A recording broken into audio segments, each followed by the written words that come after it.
বীরজিৎ বাবুর পরগাছা তত্ত্বের জবাব দিল বামেরা। 2023 সালে সিপিএম এর উপর ভর করেই কিন্তু বীরজিৎ সিনহা জয়লাভ করেছিলেন বলে মনে করিয়ে দিলেন সিপিএম এর কৈলাসহর কমিটির সম্পাদক। কার্যত কৈলাসহরে কংগ্রেস এবং সিপিএম এর মিতালির হারি বিধায়ক বীরজিৎ সিনহা একেবারে ফুটো করে দিয়েছেন বলে রাজনৈতিক মহলে অভিযোগ। মূলত কৈলাসহরের গৌরনগর ব্লকের ভগবাননগর গ্রাম পঞ্চায়েত গঠন নিয়ে এই যাত্রায় মহকুমায় কংগ্রেস সিপিএম এর বিবাদের সূত্রপাত। নির্বাচনের আগেই ইন্ডি ব্লক নামে সিপিএম কংগ্রেস একত্রিত হয়ে শাসক দলের বিরুদ্ধে লড়াইয়ে নেমেছিল এবং কিছু আসন ভাগাভাগি করে এবং কিছু কিছু আসনে উভয় দলের প্রার্থীরা কেরল মডেলে লড়াই করেছিল। এক্ষেত্রে সংশ্লিষ্ট ভগবাননগর গ্রাম পঞ্চায়েত সিপিএম এর দখলে যায় 5টি আসন এবং 3টি করে আসন দখল করে বিজেপি ও কংগ্রেস। কিন্তু পঞ্চায়েত গঠনের সময় কংগ্রেস ও বিজেপি সখ্যতা করে ক্ষমতা দখল করে। মূলত এক্ষেত্রে কংগ্রেস সিপিএম এর মুখে গ্রাস কেড়ে নেয়। এরপরে ক্ষিপ্ত হয়ে উঠে সিপিএম এর রাজ্য সম্পাদক জিতেন্দ্র চৌধুরী কংগ্রেসকে বিশ্বাসঘাতক বলেছেন বলে অভিযোগ। তাতেই চটে যান কৈলাসহরের কংগ্রেস বিধায়ক বীরজিৎ সিনহা এবং আহত সাংবাদিক সম্মেলনে বীরজিৎ সিনহা তীর্যকে সুরে বলেন, এখন গৌরনগর ব্লকে সিপিএম পরগাছা। সেদিনের সাংবাদিক সম্মেলনে বীরজিৎ বাবু কি বলেছেন তা একবার শুনে নেওয়া যাক। ভোটাররা এবং আমাদের কংগ্রেস কর্মীরা যারা বিজেপি বিরোধী সবাই আমাদেরকে মদত দিয়েছে, তার জন্য প্রথমে এই অঞ্চলের এই ব্লক এরিয়ার সমস্ত স্তরের মানুষকে আমরা কংগ্রেস পার্টির তরফ থেকে কৃতজ্ঞতা জানাই।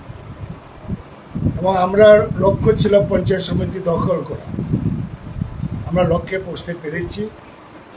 আমরা একাই সংখ্যাগরিষ্ঠ হয়েছি কংগ্রেস। পঞ্চায়েত সমিতির শপথ অনুষ্ঠান শেষ হয়ে গেছে। এখন মানুষের কাজ করা, পঞ্চায়েতের প্রধান উপপ্রধান নির্বাচন গতকালকেই শান্তিপূর্ণভাবে সমাপ্ত হয়েছে এবং এখন মানুষের কাজ করা।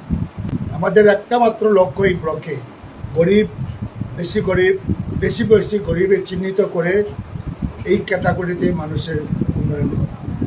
বেশি গরিব যারা রয়েছে এখনও তাদেরকে আমরা বিভিন্নভাবে সহযোগিতা করে যাতে তারা দরিদ্র সীমার উপরে উঠতে পারে তার চেষ্টা করি।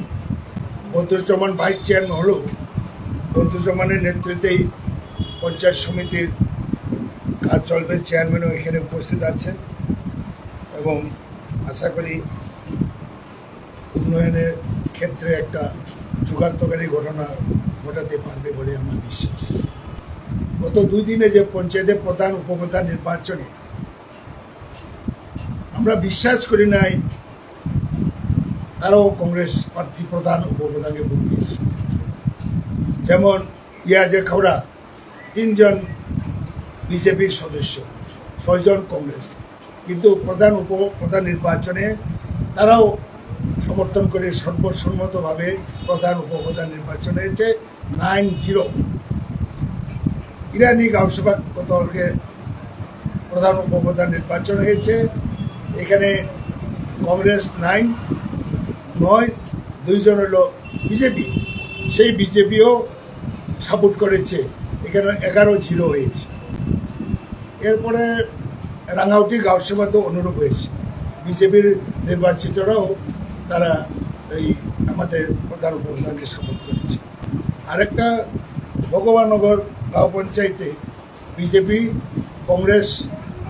কংগ্রেসকে প্রদান করেছে, তার জন্য তাদেরকে অসংখ্য ধন্যবাদ। কারণ এটা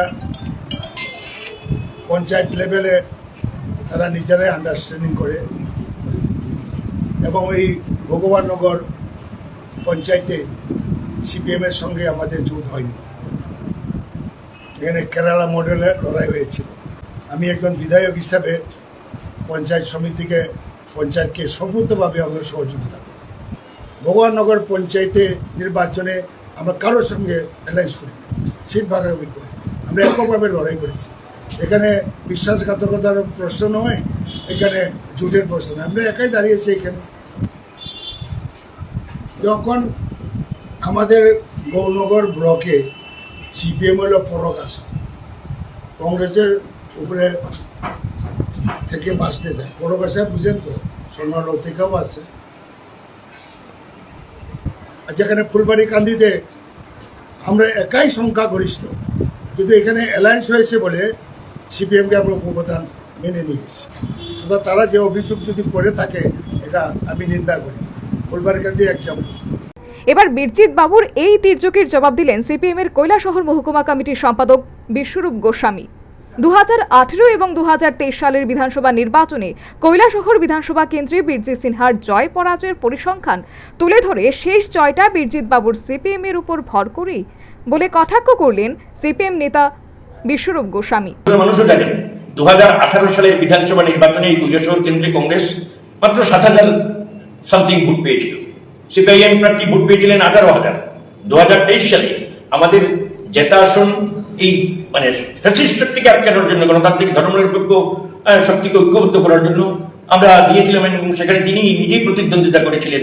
সেখানে তিনি তার জীবনের সর্বোচ্চ ভোটে বিজয়ী হয়েছেন, 25,000 ভোট পেয়েছেন, প্রায় 10,000 ভোটে তার নিকটতম প্রার্থীকে পরাস্ত করেছেন। এটা রেকর্ড কৈলাসহরে এত বিপুল ভোটে বিজয়। তো যাদেরকে পর কথা বলছেন তাদের উপর ভর করেই কিন্তু তিনি এই বিজয়টা হাসিল করেছেন। তো আজকে তার মুখ থেকে এই কথাগুলি সুফল না, আমরা এটা আশা। এমনকি ভগবাননগর পঞ্চায়েতে সিপিএম এর প্রধান এবং কংগ্রেসের উপপ্রধান করা হবে, উভয় দলের মধ্যে এমন একটা চুক্তি স্বাক্ষরিত হয়েছিল। শুধুমাত্র প্রধান পদ পাওয়ার জন্য কংগ্রেসের বিজেপির সঙ্গে সখ্যতা করার বিষয়টি নিয়ে বিস্ময় প্রকাশ করলেন সিপিএম এর কৈলাসহর মহকুমা কমিটির সম্পাদক। প্রধান আমাদের উপপ্রধান এইভাবে এবং ভগবাননগরে আমাদের প্রধান তাদের উপপ্রধান, এই স্বাক্ষর করা কাগজ আছে, তাদের কাছে আছে, আমাদের কাছে তার কপি আছে। আপনারা যদি চান আমি হোয়াটসঅ্যাপে আপনাদের দিয়ে দিতে পারবো যে এখানে বদরুজ্জামানের যে স্বাক্ষর করা আছে। তারপর এই 28 তারিখে সেটাতে নির্বাচন হলো, সেই নির্বাচনের আগে তারা হুইপ জমা দিয়েছেন এবং তারা বলেছেন তাদের প্রার্থী জয়গোপাল দাস উপপ্রধান, আমাদের প্রধান জয়গোপাল দাস। এই যে তালিকা তারা দিয়েছেন, এই তালিকা যদি আপনারা চান আমরা তালিকা দিতে পারি। তারপর এই কি বলে তারা যে হুইপ দিয়েছেন, হুইপ আপনারা ডিপিও বিডিওর কাছে গেলেই ঘুষ দিয়ে হুইপ পাবেন।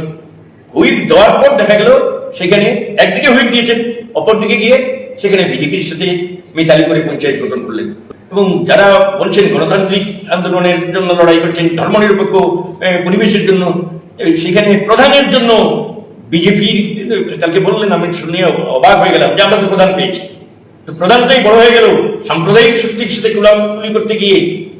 সর্বোপরি কৈলাসহরে কংগ্রেসে এবং সিপিএম এর সখ্যতার হারই ফুটো হয়ে গেল। এক্ষেত্রে কংগ্রেস বিধায়ক বীরজিৎ সিনহার দিকে অভিযোগের আঙুল। পাশাপাশি গৌরনগর ব্লকে সিপিএম এখন পরগাছা। বীরজিৎ সিনহার এমন তীর্যকের জবাব দিলেন মহকুমার বাম নেতৃত্ব। Bureau report, news vanguard.